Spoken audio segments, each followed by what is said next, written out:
શુક્રવારે વહેલી સવારે જોઈએ તો આ વડોદરાવાળી સિસ્ટમ ગોધરા તરફ, પંચમહાલ, દાહોદ તરફ આગળ વધી રહી છે અને અમદાવાદને ટચ કરી રહી છે.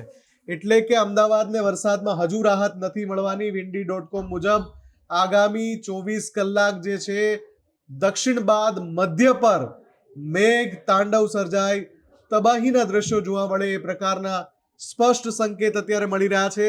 શુક્રવારે સવારની આ સ્થિતિ છે છેક કચ્છ સુધી, અહીંયા ઉપર બનાસકાંઠા સુધી ને અહીંયા ભાવનગર સુધી, નીચે દક્ષિણમાં સુરત સુધી સવારે, અને પછી જેમ આપણે બપોરે ઉપર જઈએ તો અમદાવાદમાં જોઈ લો તમે, મહેસાણામાં પણ છે, ગોધરામાં પણ છે, દાહોદમાં પણ છે, મહીસાગરમાં પણ છે.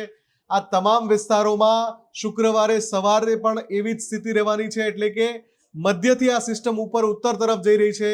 અમદાવાદ માટે હજુ પણ બહુ લાંબો સમય અવિરત અનરાધાર વરસાદ વરસે તો નવાય નહીં, કેમ કે આ windy.com નું જે રેઇન ફોરકાસ્ટ છે એની અંદર આપણે જોઈ રહ્યા છીએ લાઈવ કે કઈ પ્રકારની સ્થિતિ સર્જાવાની છે. મહેસાણામાં, એની બાજુમાં, ઉત્તર ગુજરાતમાં, કચ્છમાં, મોરબીમાં, સુરેન્દ્રનગરમાં, અહીંયા આપણે જોઈએ તો પંચમહાલ, દાહોદ, મહીસાગર, પાટણ, તમામ વિસ્તારોમાં અતિ ભારે વરસાદ શુક્રવારે સવારે પણ પડી શકે છે.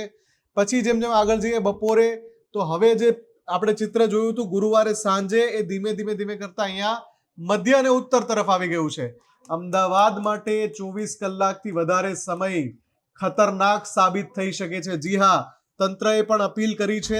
તમામ શાળાઓમાં રજા જાહેર કરી દેવાઈ છે. ગુજરાતના 19 જિલ્લા છે.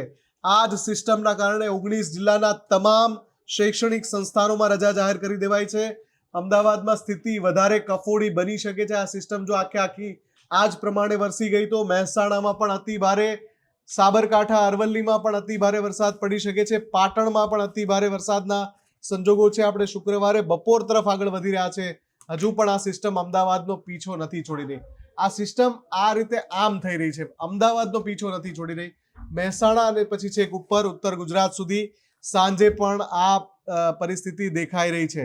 જેમ રાત પડે છે એમ ઉત્તર ગુજરાતના તમામ જિલ્લાઓને આ સિસ્ટમ આવરી રહે છે અને ધીમે ધીમે શુક્રવારે મોડી રાત્રે આ સિસ્ટમ ઉપર તરફ જશે, ઉત્તર ગુજરાત તરફ જશે.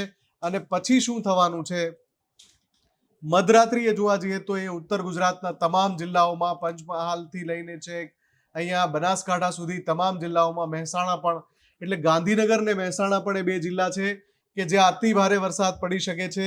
શનિવારે વહેલી સવાર સુધીનું આ ચિત્ર છે. એટલે અત્યારે આપણે જે જોઈ રહ્યા છીએ શનિવારે વહેલી સવાર સુધી આટલો ભારે વરસાદ પડી શકે છે. windy.com નું આ ચોંકાવનારું તારણ છે અને આપણે આ જ પ્રમાણે સાવચેત રહેવાનું છે, એલર્ટ રહેવાનું છે. 14 થી વધારે જિલ્લા રેડ એલર્ટ પર છે. આખું તંત્ર જે છે એ સ્ટેન્ડ બાય છે. સ્ટેટ ડિઝાસ્ટર અને કંટ્રોલ ઓથોરિટી છે એ પણ સતત કંટ્રોલ રૂમમાંથી નજર રાખી રહી છે. ઇમરજન્સી સેન્ટર છે ગાંધીનગરથી, એ પણ સતત એક્ટિવ છે. મુખ્યમંત્રી સ્થિતિનું મોનિટરિંગ કરી રહ્યા છે. આગામી 24 થી 36 કલાક આ તમામ વિસ્તાર માટે ખૂબ જ એલર્ટની સ્થિતિમાં રહેવું પડે એ પ્રકારના છે.